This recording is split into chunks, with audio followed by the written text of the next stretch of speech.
मैं दीपक द्विवेदी एक और खबर के साथ आपके सामने मौजूद हूं और यह खबर मध्य प्रदेश कांग्रेस से जुड़ी हुई है। मध्य प्रदेश के करीब ऐसे 50 नेता हैं जिन्हें इनकम टैक्स की ओर से समन भेजा गया है। इसमें देवाशीष जरारिया और विक्रांत भूरिया जैसे बड़े नेताओं का नाम है और बताया जा रहा है इनसे भी बड़े नेता इनमें शामिल हैं। और जैसे ही यह इनकम टैक्स का समन पहुंचा है मध्य प्रदेश में नेताओं के पास, सभी में खलबली मच गई है और इस समन के जरिए इनके पिछले 7 साल का लेन देन के रिकॉर्ड को मंगाया गया है दिल्ली दफ्तर ऑफिस में इनकम टैक्स के, और वहां पर इनसे पूछताछ की जाएगी। और इनसे यह भी कहा गया है, इस समन में यह भी निर्देश दिए गए हैं इस समन के जरिए कि जब तक इनसे पूछताछ की जाएगी इन नेताओं को दिल्ली में ही रहना होगा। लोकसभा चुनाव से पहले यह समन कहीं ना कहीं अब कांग्रेस नेताओं को चिंता में डाल रहा है कि आखिरकार अब ये जो बड़े 50 नेता हैं वो इस समय जनता के बीच जाकर काम करेंगे या फिर यह भी आईटी और ईडी के दफ्तरों में जाकर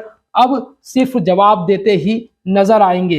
तो ये एक बड़ी खबर मध्य प्रदेश से सामने निकल कर आ रही, जहां करीब 50 नेताओं को यह समन भेजा गया। देवाशीष जरारिया को दिल्ली में पेश होना होगा इनकम टैक्स के ऑफिस में 13 फरवरी को, और वहीं विक्रांत भूरिया को 21 फरवरी को वहां पेश होना होगा और इस दौरान उन्हें अपने पिछले 7 वर्षों का रिकॉर्ड भी देना होगा। अभी हमारे पास 2 लोगों के जो इनकम टैक्स ने समन भेजा नोटिस सामने आए, पर यह बताया जा रहा है कि करीब 50 नेता ऐसे हैं जिनको इनकम टैक्स का मध्य प्रदेश में समन भेजा गया है। तो ये कह सकते हैं मध्य प्रदेश कांग्रेस में अब खलबली का माहौल है कि चुनावी समय में अब वे इनकम टैक्स को जवाब देते फिरे या जनता के बीच जाकर अब चुनाव की तैयारी करे या प्रचार प्रसार कांग्रेस के लिए करे। नमस्कार साथियों, मैं देवाशीष जरारिया, पूर्व लोकसभा प्रत्याशी भिंड दतिया।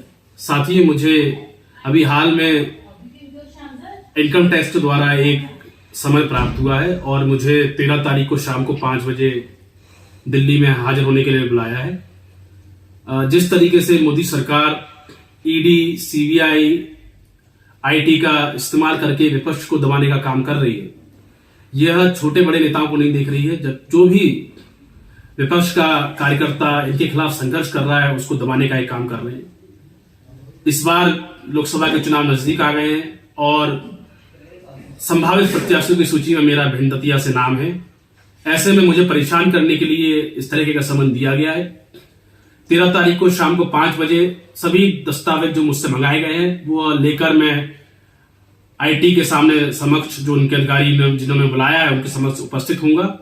लेकिन मैं भारतीय जनता पार्टी की केंद्र सरकार को यह बता देना चाहता हूं कि हम इस सब हरकतों से आपके डरने वाले नहीं हैं। हम आपके खिलाफ संघर्ष कर रहे थे, संघर्ष करते रहेंगे। और जो आईटी के अधिकारी सरकार के पिट्ठू बनकर हम जैसे लोगों को दबाने का काम कर रहे हैं, मुझे आईटी के द्वारा कोई सूचना नहीं दी गई कौन सा केस है, किस केस के तहत मुझे बुलाया गया है। आज तक मुझे कभी इस बारे में कोई जानकारी नहीं है और अचानक से एक दिन समन भेज दिया जाता है और बुला लिया जाता है। मैं ऐसे अधिकारियों के खिलाफ कानूनी कार्रवाई करूंगा। हम अनुसूचित जाति के लोगों को परेशान किया जा रहा है, इनके खिलाफ एट्रोसिटी एक्ट के तहत मामला दर्ज कराया जाएगा। 13 तारीख को 5 बजे ये लोग मुझे समन किए हैं। उनसे मिलने के बाद मैं ग्वालियर पहुंचकर संबंधित थाने में इनके खिलाफ, आईटी ऑफिसर के खिलाफ एफआईआर दर्ज कराऊंगा। बहुत बहुत धन्यवाद।